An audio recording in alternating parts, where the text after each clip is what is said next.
5 സംസ്ഥാനങ്ങളിലെ തിരഞ്ഞെടുപ്പ് വരാൻ പോവുകയാണ്. അതിന് അകം തന്നെ തിരഞ്ഞെടുപ്പ് കമ്മീഷൻ ഒരു വലിയ പ്രഖ്യാപനം നടത്തിയതായി ന്യൂസ് ഇന്ത്യ മലയാളം റിപ്പോർട്ട് ചെയ്തിരുന്നു. അതായത് അവിടെയുള്ള വോട്ടർമാരുടെ വോട്ടർ ഐ ഡികൾ പരിശോധിച്ച് ഇവർ കൃത്യമായി വോട്ടർ ഐ ഡിയിലുണ്ട്, ഇവരുടെ മറ്റ് രേഖകളെല്ലാം പരിശോധിച്ച് അവിടെയുള്ള നുഴഞ്ഞുകയറ്റക്കാരെയെല്ലാം ഇതിൽ നിന്ന് ചവിട്ടി പുറത്താക്കുമെന്നാണ് തിരഞ്ഞെടുപ്പ് കമ്മീഷൻ പറഞ്ഞത്. ഇപ്പോൾ ഇതിലൊരു വമ്പൻ അപ്ഡേറ്റ് വന്നിരിക്കുകയാണ്. നേപ്പാൾ, ബംഗ്ലാദേശ്, മ്യാൻമാർ ഈ 3 സ്ഥലങ്ങളിൽ നിന്നുള്ള ലക്ഷക്കണക്കിന് വോട്ടർമാർ ഇപ്പോൾ പൗരത്വമൊന്നും തന്നെ ഇല്ലാതെ അനധികൃത കുടിയേറ്റക്കാരായി നുഴഞ്ഞു കയറി ബീഹാറിൽ വോട്ടർമാരായിരിക്കുന്നു എന്നാണ് ആ റിപ്പോർട്ട്. എന്തായാലും ബീഹാറിലെ വോട്ടർ പട്ടിക പരിഷ്കരണ വേളയിൽ തിരഞ്ഞെടുപ്പ് കമ്മീഷനെ ഞെട്ടിക്കുന്ന അവകാശവാദങ്ങളാണ് ഇപ്പോൾ പുറത്തു വന്നിരിക്കുന്നത്.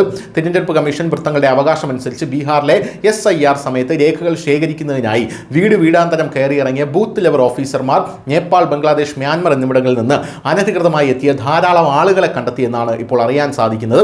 2025 ഓഗസ്റ്റ് 1 ശേഷം ശരിയായ അന്വേഷണത്തിന് ശേഷം 2025 സെപ്റ്റംബർ 30 പ്രസിദ്ധീകരിക്കുന്ന അന്തിമ പട്ടികയിൽ അവരുടെ പേരുകൾ ഉൾപ്പെടില്ലെന്ന് തിരഞ്ഞെടുപ്പ് കമ്മീഷൻ വൃത്തങ്ങൾ പറയുന്നു.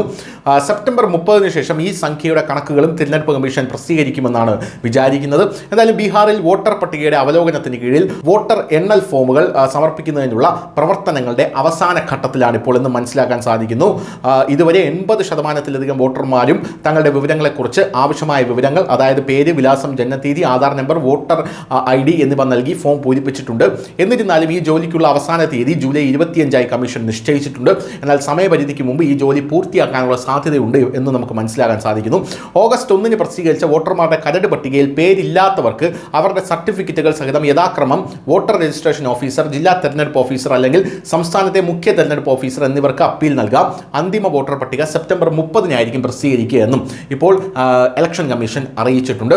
എന്തായാലും തിരഞ്ഞെടുപ്പ് കമ്മീഷന്റെ ഈ അവകാശവാദം തെറ്റാണ് എന്നാണ് പ്രതിപക്ഷത്തിരിക്കുന്ന തേജസ്വി യാദവ് പറയുന്നത്. തിരഞ്ഞെടുപ്പ് കമ്മീഷനെ പോലെ പ്രവർത്തിക്കണം, അല്ലാതെ BJP പോലെ പ്രവർത്തിക്കരുതെന്നും അദ്ദേഹം അഭിപ്രായപ്പെട്ടു. News desk, news India Malayalam.